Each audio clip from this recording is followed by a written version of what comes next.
నమస్తే, welcome to our channel. మాజీ AAG Ponnavolu Sudhakar Reddy ఈ రోజు ప్రెస్ మీట్ పెట్టి సజ్జల భార్గవ రెడ్డి మాజీ వైసీపీ సోషల్ మీడియా కన్వీనర్ ఆయనకు సంబంధించి సుప్రీంకోర్టులో వ్యాజ్యం వేశారు. సుప్రీంకోర్టు హైకోర్టులోనే చెప్పుకోండి అని చెప్పింది. ఎందుకంటే ఆయన అరెస్ట్ చేయకుండా రక్షణ కల్పించాలని చెప్పారు. దీనికి సంబంధించి మనతో మాట్లాడడానికి senior political analyst KV Prasad గారు ఉన్నారు. ఆయన అడిగి మరిన్ని విషయాలు డిస్కస్ చేద్దాం. సార్ నమస్కారం. నమస్తే అండి. సార్, సజ్జల భార్గవ రెడ్డి సకల శాఖ మంత్రులుగా పేరొందినటువంటి సజ్జల రామకృష్ణారెడ్డి గారు పుత్రరత్నం సజ్జల భార్గవ రెడ్డికి ఒక రకంగా సుప్రీంకోర్టులో చుక్కెదురైందని చెప్పవచ్చు. అయితే ప్రధానంగా పొన్నవోలు సుధాకర్ రెడ్డి ఈరోజు ప్రెస్ మీట్ పెట్టి మాట్లాడుతూ 111 సెక్షన్ 111 అంటే బిఎన్ఎస్ చట్టం ఏదైతే ఉందో భారతీయ న్యాయ సంహిత, అది 1/7/2024 అమల్లోకి వచ్చింది. కానీ గతంలో పోస్టులు పెడితే అది ఆ చట్టం కింద కేసులు నమోదు చేయడం, సోషల్ మీడియా యాక్టివిస్టులను అరెస్ట్ చేయడం ఒక రకంగా ఫ్యాసిస్ట్ ప్రభుత్వం ఇదని చెప్పేసి కూటమి ప్రభుత్వాన్ని విమర్శించారు. సో ఈ వ్యాఖ్యలు మనం ఎలా చూడాలంటారు సార్? సో డెఫినెట్గా అండి, ఇప్పుడు నా దృష్టిలో అతను కోర్టులో బంట్రోత్కి ఎక్కువ, ప్లేడర్కి తక్కువ. ఎందుకంటే అతను అసలు మాట్లాడే తీరు కానీ, భాష కానీ, వ్యవహార శైలి చూస్తే చాలా జుగుప్సగా ఉంటుంది. ఈ మధ్యకాలంలో లండన్ వెళ్ళినప్పుడు కూడా ఎలా మాట్లాడాలో చూసాం. అక్కడ ఉన్న కొంతమంది వైసీపీ అభిమానులతోటి, వాళ్ళ పార్టీకి సంబంధించిన అనుబంధ సంస్థలతో కూడా చాలా టఫ్ టైం నడుస్తుంది, మనం జగన్మోహన్ రెడ్డిని కాపాడుకోవాలి అది ఇది అని చెప్పి. సో అదేవిధంగా బాబు గారిని అక్రమంగా అరెస్ట్ చేసినప్పుడు కూడా అసలు ఒక ఏఐజీగా ఉంటూ, అంటే ఏఐజీ అంటే ఏంటండి, బ్యాలెన్స్డ్గా ఉండాలి. అంటే అతను ఒక పార్టీకి కాదు, ఒక రాష్ట్రానికి, ఒక న్యాయ విభాగానికి సంబంధించిన వ్యక్తి. అంటే ఏ పార్టీ అయినా ఒకటే, ఆ పోస్టుకి తగ్గట్టుగా. కేవలం ఒక వైసీపీ జెండా పట్టుకున్న ఒక కార్యకర్తలాగా, ఒక పర్సనల్ బాడీ గార్డ్ లాగా జగన్మోహన్ రెడ్డికి ఏ విధంగా అవాకులు చవాకులు పేలాడు. అసలు ప్రెస్ మీట్ పెట్టకూడదనే ధర్మం ఉండి కూడా ఒక ఏజీ పొజిషన్లో ఉన్నవాడు ఒక కేసు పూర్వాపారాలు తేలకుండా, కొలిక్కి రాకుండా, అసలు దాన్ని డిస్క్లోజ్ చేయకూడదని ఇంగితం కూడా తెలియకుండా బెంగళూరు వెళ్ళి, హైదరాబాద్ వచ్చి, ప్రెస్ క్లబ్కి వెళ్ళి, ఢిల్లీ వెళ్ళి, సో దాన్ని బట్టి అతను క్లాస్ ఏంటో, అతను కేటగిరీ ఏంటో, అతని క్యాలిబర్ ఏంటో, అతని యొక్క క్యారెక్టర్ ఏంటో అన్నది మనకు ప్రస్ఫుటంగా తెలుస్తుంది. ఇది థర్డ్ రేటెడ్ ఫెలో, దాంట్లో ఎటువంటి సందేహం లేదు. సో కాబట్టి ఈ వ్యక్తి ఈ రోజున వచ్చి మీరు చెప్పినట్టు బిఎన్ఎస్ల గురించి, 111 గురించి మాట్లాడుతుందంటే దెయ్యాలు వేదాలు వచ్చినప్పుడే. సో మీరు ఇక్కడ ఒకటి గమనించట్లేదు, అది జగన్మోహన్ రెడ్డి గారైనా, అంబటి రాంబాబు అయినా, పొన్నవోలు అయినా, వీళ్ళెవ్వరూ కూడా ఇప్పటికి కూడా వీళ్ళలో పరివర్తన రాలా. సో వీళ్ళ వలన ఎంతోమంది అమాయకులు వీళ్ళ ప్రోద్బలంతో, వీళ్ళ అండదండలతోటి, వీళ్ళు ఇచ్చే ఆ యొక్క పేటీఎం కాసుల కోసం జీవితాలు బలైపోయి కోర్టుల చుట్టూ, పోలీస్ స్టేషన్లు తిరుగుతున్నారు.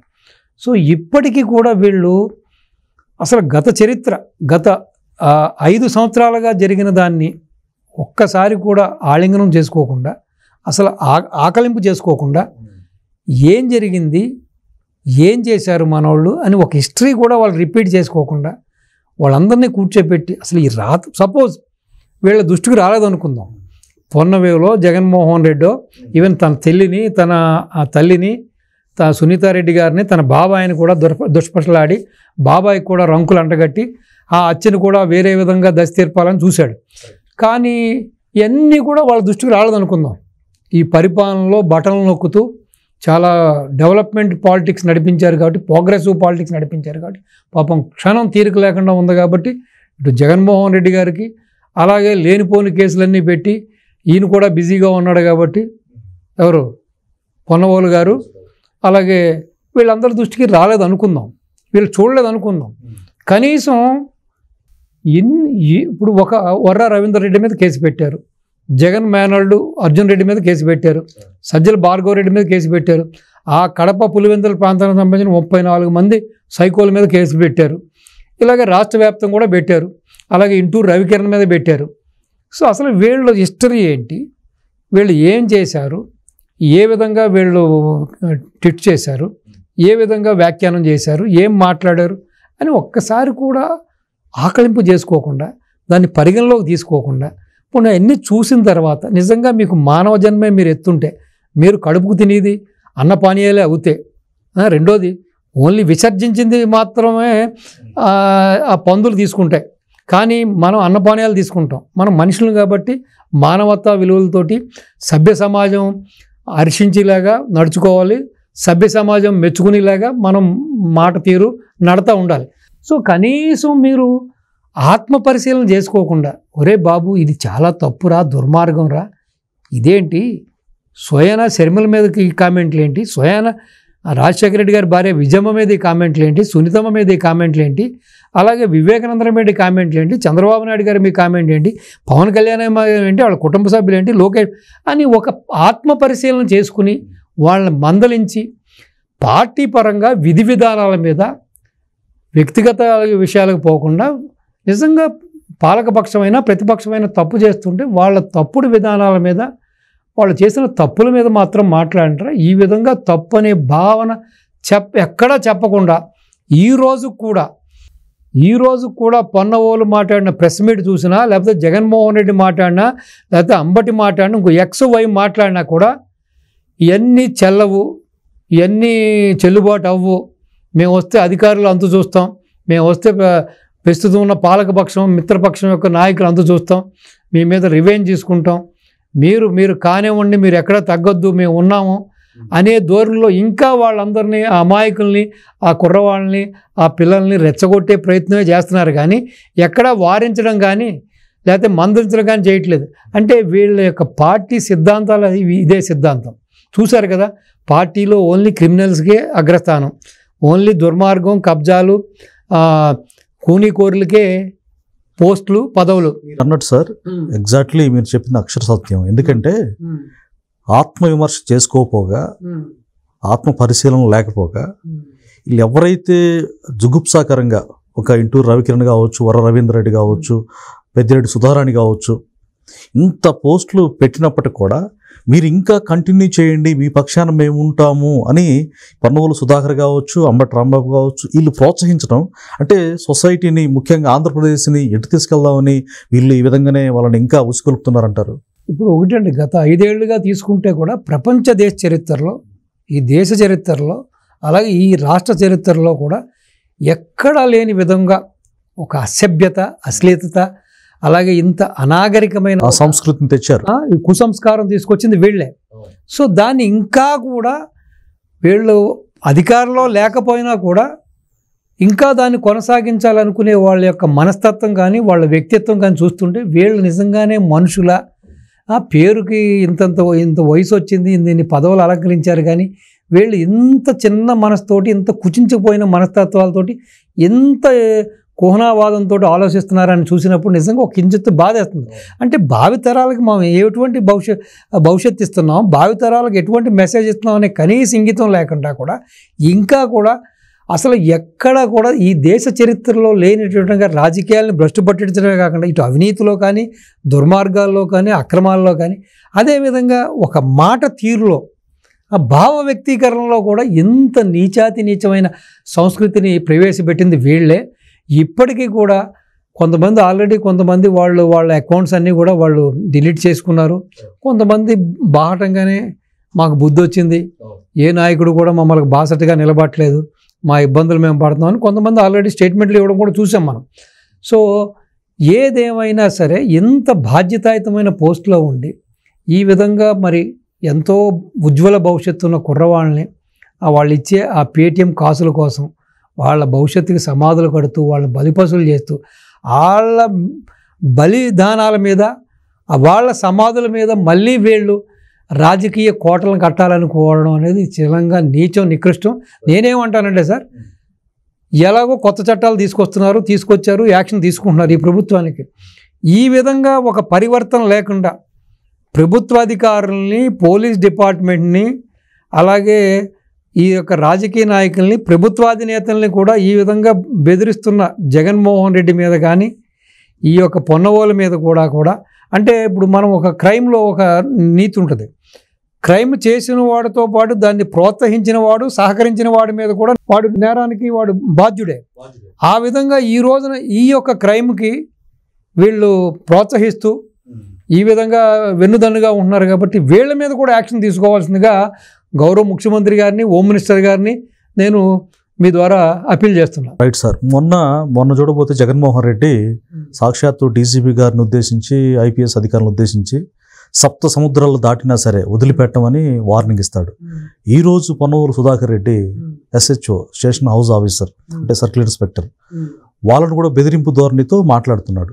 అంటే చింత చచ్చినా పులుపు చావలేదన్న చందంగా ఈ బెదిరింపు ధోరణి, ఈ రౌడీజం ఇలా చేయడం అంటే చివరికి జగన్మోహన్ రెడ్డి యొక్క ఆలోచన ధోరణి మారిన పరిస్థితి సార్. ఇంకోటి ఏంటంటే షర్మిలా గారి భాషలో చెప్పాలంటే ఒక విషనాగని, ఒక సైతానికి అనకొండని, దీని అంతటికీ ఈ అరాచకానికి కేంద్ర బిందువు జగన్మోహన్ రెడ్డి గారిని క్లియర్గా ఆంధ్ర ప్రజలందరూ తెలుసు. కానీ జగన్మోహన్ రెడ్డిలో పరివర్తన ఎప్పుడు వస్తుంది, అసలు రాదా? ఇలా చేసే వాళ్ళని ఎంకరేజ్ చేస్తూ ఉంటాడు. నా కార్యకర్తలను టచ్ చేస్తే ఊరుకోనని చెప్తాడు. చెల్లెల్ని వ్యక్తిత్వ హననం చేసి మాట్లాడిన, తల్లిని తన క్యారెక్టర్ని అసాసినేట్ చేసిన స్పందించకుండా ఇంకా ఎవరైతే అరాచకాలు చేస్తున్నారో వాళ్ళని అండగా ఉంటాను. ఉదాహరణకి వర్ర రవీందర్ రెడ్డి మంచివాడని సర్టిఫికేట్ ఇచ్చాడు. సో జగన్మోహన్ రెడ్డి యొక్క వ్యక్తిత్వాన్ని ఎలా చూడాలి సార్? అసలు ఆయన ఉద్దేశం ఏంటి? ఇప్పుడు వాళ్ళ DNA అటువంటిదండి. తాత రాజారెడ్డిని లేకపోతే రాజశేఖర రెడ్డిని తీసుకున్నా, ఇతరుని తీసుకున్నా, వాళ్ళ DNA ఏంటంటే ఎందుకంటే వాళ్ళు ఏదైతే ఆ యొక్క ఆ ఫ్యాక్షనిస్ట్ ముసుగులో వాళ్ళు సామధాన దండోపాయాలు, గజకర్ణ గోకర్ణ టక్కు టమార విద్యలన్నీ ఉపయోగిస్తారు. బెదిరించడం, ఈ విధంగా చాలా అసహ్యంగా మానహరణం చేయడం, ఇంట్లో వాళ్ళని ఇబ్బంది పెట్టడం, అంటే ఏదో విధంగా మనిషిని వాళ్ళ టార్గెట్ నుంచి తప్పించుకోవడం, వాళ్ళ దారులకు తెచ్చుకోవడం, ఆ బరి నుంచి తప్పించుకోవడం. ఇప్పుడు పోటాపోటీ పడుతున్నాం మీరు నేను. సో నేను మీకంట పవర్ఫుల్గా ఉన్నాను, లేకపోతే మీకంట నేను బలవంతులుగా ఉన్నాను. సో నన్ను వీక్ చేయాలంటే ఏదో విధంగా మానసికంగానో లేకపోతే శారీరకంగానో ఏదో విధంగా హింసించాలి, భయపెట్టాలి, లేకపోతే నా మీద బాంబు వేయాలి, కత్తితో దాడి చేయాలి, తుపాకీతో దాడి చేయాలి, లేకపోతే నా ఆస్తులు ధ్వంసం చేయాలి, నా ఆర్థిక వనరుల మీద దాడి కొట్టాలి. సో లేదు నా కుటుంబ సభ్యులనో లేకపోతే నా భార్యనో నా బిడ్డలో మీరు దూషిస్తూ మొదలు పెడితే ఆటోమేటిక్గా నేను మానసికంగా నేను నీతో పోరాటం చేయలేని పరిస్థితికి వచ్చేస్తా. ఎందుకులే. సో అది విధంగా ఈ రకరకాలైన ఇటువంటి చీప్ ట్రిక్స్, ఇటువంటి చిల్లర వ్యవహారాలు చేసి ఇంకా దాని నుంచి బయటపడలేకపోతున్నారు. వాళ్ళ యొక్క విజయానికి వెనకాల ఉన్నది ఇదే ఒక పరమార్థం అనుకుంటున్నారు, ఇదే ఒక బ్రహ్మాస్త్రం అనుకుంటున్నారు. అంతేగాని ఒక మంచి మనసుతోటి, ఒక మంచి హృదయంతో, ఒక మంచి విధి విధానాలతో అనేది కనిపించదు. రాజకీయం చేయాలనే ధోరణి వాళ్ళకి లేదు. కాబట్టి అధికారం లేకపోయినా మీరు చెప్పినట్టు చింత చచ్చినా పులుపు చావలేదన్నట్టుగా ఇప్పటికీ కూడా అదే బెదిరింపు ధోరణులు. అంటే ఏంటి? ఆ అధికారులను ఏదో విధంగా ఫంక్ చేయడం, భయపెట్టడం. సో భయపెడితే రేపొద్దున మన మీద వీళ్ళు ఎఫెక్టివ్గా యాక్షన్ తీసుకోరు. సో కాబట్టి నేనేమంటానంటే ఎక్కడో సప్త సముద్రాల ఎన్నికలు దాకున్నా తీసుకొస్తానని ఒక ఆర్థిక నేరస్తుడు, ఒక దుర్మార్గుడు, ఇన్ని కేసుల్లో కన్విక్ట్ అయిన వాడు, ఇన్ని కేసులు CBI ED కేసులు ఉన్నవాడు, ఇన్ని అవినీతి ఆరోపణలు ఉన్నవాడు ఒకడు బెదిరిస్తున్నాడంటే ఈ రాష్ట్ర ప్రభుత్వం ఏం చేస్తుందండి? రాష్ట్ర ప్రభుత్వం దగ్గర ఇన్ని ఆయుధాలు ఉండి తీసుకెళ్ళి లోపల వేయచ్చు కదా అంటారు. అంతే కదా. ఇప్పుడు ఇన్ని అవకతవకలు, ఇన్ని దుర్మార్గాలు చేసి రాష్ట్రాన్ని రావణకాష్టం చేసి రాష్ట్రాన్ని పూర్తిగా చంకనాకించేసేసి ఈ విధంగా సర్వనాశనం చేసేసి వ్యవస్థలన్నింటినీ ఒక ఆర్థిక నేరస్తుడు ఈ విధంగా బొంకుతున్నాడు, ఈ విధంగా మనల్ని ఎదిరిస్తున్నాడంటే నిజంగా మరి ఈ రాష్ట్ర ప్రభుత్వం కూడా ఆలోచించాలి. కూడా చాలా ప్రమాదకరమైన వ్యక్తి. ఇది అంతుపట్టని వింత రోగం లాంటి వాడండి. అంతుపట్టని వింత రోగం వస్తే వైద్యుడికి కూడా ఏం చేయాలో తెలియదు. ఇప్పుడు నాడి తెలిస్తేనే కదా మీకు మందు ఇస్తాడు. వచ్చిన రోగం ఏంటో అతను డయాగ్నోస్ చేస్తేనే కదా మీకు ఇతనికి జలుబు వచ్చింది, జ్వరం వచ్చింది, దగ్గు వచ్చింది, లేకపోతే ఇంకో ప్రాబ్లం వచ్చిందంటే దానికి తగ్గట్టుగా మీకు మెడిసిన్ ఇవ్వగలుగుతాడు. అసలు మీకు వచ్చిన రోగం ఏంటో కూడా తెలియనప్పుడు ఇంక వైద్యుడు ఏం చేస్తాడు? ఇప్పుడున్న పరిస్థితి కూడా అంతే. ఇప్పుడున్న ఈ పాలక పక్షానికి కూడా పరిస్థితి అంటే అతను ఒక కేస్ స్టడీగా మారిపోయాడు. అతను ఏ విధంగా కట్టడి చేయాలనే ఒక మీమాంసలో ఈ రాష్ట్ర ప్రభుత్వం ఉంది. కాబట్టి ఎన్ని అవకాశాలు ఉన్నాయి రాష్ట్ర ప్రభుత్వం ముందు. లిక్కరు, శాండు, వైను, మైను అన్ని డిపార్ట్మెంట్లలోనూ అన్ని స్కీముల్లోనూ అవినీతి జరిగింది. మీరు దీనికంటూ ఒక ప్రత్యేకమైన విభాగాన్ని పెట్టండి, ఒక మంత్రిత్వ శాఖనే పెట్టండి. వార్ ఫుట్టింగ్లో మొత్తం 1 by 1 అన్నీ కూడా నిరూపించండి, తీసుకెళ్లి తిహార్ జైల్లో పాడేసేయండి. ఇలాంటి వ్యక్తి సమాజంలో ఉంటే ఎంత ప్రమాదకరమో మీరు చెప్పే మాటలు 100% ప్రమాదకరమే. మరి ఆ దిశగా ఈ ప్రభుత్వం ఈ కూటమి ప్రభుత్వం చర్యలు తీసుకోవాలి, అలాగే కేంద్ర ప్రభుత్వం కూడా చర్య తీసుకోవాలి. కాబట్టి ఎందుకంటే ఈ రోజున ఆంధ్ర రాష్ట్రానికి పట్టిన అరిష్టం, ఆంధ్ర రాష్ట్రం పాలిట ఒక శనిలా దాపరిచ్చాడు కాబట్టి ఇతను. కాబట్టి ఆంధ్ర రాష్ట్ర ప్రజలు బాగుండాలని ఎవరెవరైతే కోరుకుంటున్నారో, ఆంధ్ర రాష్ట్రం మళ్ళీ తిరిగి గాడిలో పడాలని ఎవరెవరైతే కోరుకుంటున్నారో వాళ్ళందరూ కూడా నడుం కట్టవలసిన తరుణం ఆసమైంది. మనం ఇందాక అనుకున్నట్టుగా, గతంలో అనుకున్నట్టుగా ఒక రఘురామరాజు గారికే బాధ్యత కాదు ఇది. ప్రతి ఆంధ్రుడికి, ప్రతి పౌరుడికి ఆ రాష్ట్రం మీద హక్కు ఉంది. అలాగే రాష్ట్ర ప్రజల మీద ప్రేమానురాగాలు ఉండాలి. సో కాబట్టి ఇటువంటి వ్యక్తిని ఏ విధంగా కట్టడి చేయాలన్నది, ఇటువంటి సంఘ విద్రోహ శక్తులను ఏ విధంగా నివారించాలన్నది ఎంత త్వరితగతిన ఆలోచన చేస్తే రాష్ట్రానికి మంచిది, రాష్ట్ర భవిష్యత్తుకి మంచిది. సో కాబట్టి ఆ దిశగా ఈ కూటమి ప్రభుత్వం చర్యలు తీసుకోవాలని మీ ద్వారా నా విన్నపం. ఖచ్చితంగా సార్, ఇందాక మీరు చెప్పినట్టుగా ఒకసారి నేను ఆలోచించాను. మీరు చెప్తున్న అంశాలని ఒకసారి నేను రిమైండ్ చేసుకుంటే, ముఖ్యమంత్రి గారిని అంటే చంద్రబాబు నాయుడు గారి యొక్క వ్యక్తిత్వ హననానికి పాల్పడుతూ ఆయన్ని భయంకరంగా అసెంబ్లీ సాక్షిగా తిట్టిస్తూ ఆయన చాలా ఆనందించారు జగన్మోహన్ రెడ్డి గారు వికటట్టహాసంగా. కొడాలి నానితో, వల్లభనేని వంశీతో, ఆయన్ని, ఆయన కుటుంబ సభ్యుల్ని, గౌరవ మంత్రి లోకేష్ గారి యొక్క పుట్టుకను కూడా హేళన చేసి మాట్లాడారు. ఆయన్ని నిలువున అంత నిండుగుండలా ఉండేటువంటి చంద్రబాబు నాయుడు గారు ఎప్పుడు ఎవరు చూడలే, మీలాంటి పెద్దలు కూడా ఎప్పుడు చూడలేదు. ఆయన ఒక్కసారి బ్లాస్ట్ అయ్యి ఆయన బాధ తట్టుకోలేక ఏడ్చారు. ఆ ఏడుపును కూడా క్రిటిసైజ్ చేసి అంత వేదన భరితంగా గుండె బద్దలైన సందర్భంగా ఏడిస్తే ఆయన ఎంతన్నా తట్టుకుని ఉండగలరు. కానీ ఆయన సతీమణిని కూడా అట్లా అంటే తట్టుకోలేకపోయారు. దాన్ని కూడా హేళన చేసి సాక్షి మీడియా చూపించారు సార్. తర్వాత అంటే ఎలాగా ఆయన వ్యక్తుల్ని ఉసుగొలుపుతాడో మనం చూస్తున్నాం. చంద్రబాబు నాయుడు గారి తర్వాత లోకేష్ గారిని అలా చేశారు. తర్వాత పవన్ కళ్యాణ్ గారిని కూడా బోరుగడ్డ అనిల్ లాంటి వాళ్ళతోటి, అంటే తన కుటుంబ సభ్యుల్ని, భార్యని, పిల్లల్ని కూడా చాలా అసలు మాటలతో మనం చెప్పలేము అట్లా చేసి, అలా చేసిన వ్యక్తుల్ని కాపాడుకోవాలి, నా సైకాలజీ ఇది, నేను ఇంతే అన్నట్టు జగన్మోహన్ రెడ్డి నిజంగా అతని వ్యక్తిత్వం తలుచుకుంటేనే భయం వేస్తుంది సార్ నిజంగా. సో ఈ వ్యక్తి మీద కూటమి ప్రభుత్వం యాజ్ ఎర్లీ యాజ్ పాసిబుల్గా యాక్షన్ తీసుకుంటే తప్పితే ఆంధ్రప్రదేశ్కి రక్షణ లేదని మీలాంటి విశ్లేషకులు చెప్తున్న పరిస్థితి. అయితే ఇప్పుడు మీ ఆలోచన ప్రకారం కూటమి ప్రభుత్వం స్పందించి స్వయంగా వాళ్ళు కూడా బాధితులే కాబట్టి ప్రజలకి హెల్ప్ చేసే విధంగా, అంటే ఒక మంచి స్వాతంత్రాన్ని ఇప్పుడు వచ్చింది, ఆ స్వాతంత్రం పరిపూర్ణం అయ్యేలాగున జగన్మోహన్ రెడ్డి మీద చర్యలు తీసుకొని ఇమ్మీడియట్గా బొక్కలేసే అవకాశం ఉందంటారా? సో డెఫినెట్గా చెయ్యాలండి. ఇమ్మీడియట్గా ఉందా లేదా అన్నది పక్కన పెడితే చేయవలసిన తరుణం ఆసనం అయింది, అనివార్యం. ఇది అనివార్యం, దీంట్లో ఎటువంటి ఒక్క సందేహం లేదు. సో డెఫినెట్గా రాష్ట్రము, రాష్ట్ర భవిష్యత్తు, భావితరాలు బాగుండాలని కోరుకునే ప్రతివాడు కూడా ఆలోచించవలసిన విషయం ఆసన్నమైంది ఇది. సో డెఫినెట్గా ఎంత తొందరగా ఇతని బారి నుంచి ఆంధ్ర రాష్ట్రాన్ని మనం రక్షించగలుగుతామో, ఇతన్ని ఆంధ్ర రాష్ట్ర పాలిటిక్స్ నుంచి మనం ఇతన్ని సమాధి చేయగలుగుతామో అప్పుడే ఆంధ్ర రాష్ట్రానికి భవిష్యత్తు అని నేను ప్రగాఢంగా నమ్ముతాను. నమ్మే వాళ్ళలో కూడా నేను ప్రథముడిని. కాబట్టి ఆ దిశగా చర్యలు తీసుకోవాలని చెప్పి ప్రభుత్వం మంచి అని చెప్పుకుంటా పోతే ఇది జరగని పని. ఇప్పుడు అది కాలకూట విషయంతో నిండిన కాలసర్పం, అది ఎప్పుడు అవకాశం వస్తే కాటేయాలని చూస్తూ ఉంటుంది. సో కాబట్టి అది మారుతుంది అనేది మనం అనుకోవడం అనేది పొరపాటు. సో దీని గురించి ఒక చిన్న కథ చెబుతాను. ఒక శరీరం అంతా చిందరమై రంధ్రమై గాయాలతోటి ఒక విషసర్పం బాధపడుతుంటే ఒక తల్లి, ఒక మాతృమూర్తి దాన్ని తీసుకెళ్ళి దానికి ఫస్ట్ ఎయిడ్ చేసి ట్రీట్మెంట్ చేసి తన బిడ్డలతో సమానంగా వాళ్ళకి పాలిస్తే పాలు పెట్టి, దీనికి గుడ్డిస్తే గుడ్డు పెట్టి దీన్ని చేస్తుంది. దీనికి మెల్లిమెల్లిగా పుంజుకోగానే ఆ తల్లి బిడ్డల యొక్క ప్రేమ అనురాగాలు వాళ్ళు హ్యాపీయెస్ట్ చూసి, దీనికి ఆల్రెడీ స్వభావం ఉన్నది కదా, ఎవరైనా బాగుంటే చూడలేని స్వభావం ఆల్రెడీ విషసర్పం ఇది. ఎప్పుడు ఆవిడ్ని కరిచేద్దామా, ఎప్పుడు చంపేద్దామనే ఆలోచనతోటే ఉంది. అదేవిధంగా ఒక రోజున అవకాశం వచ్చినప్పుడు కరిసేసింది.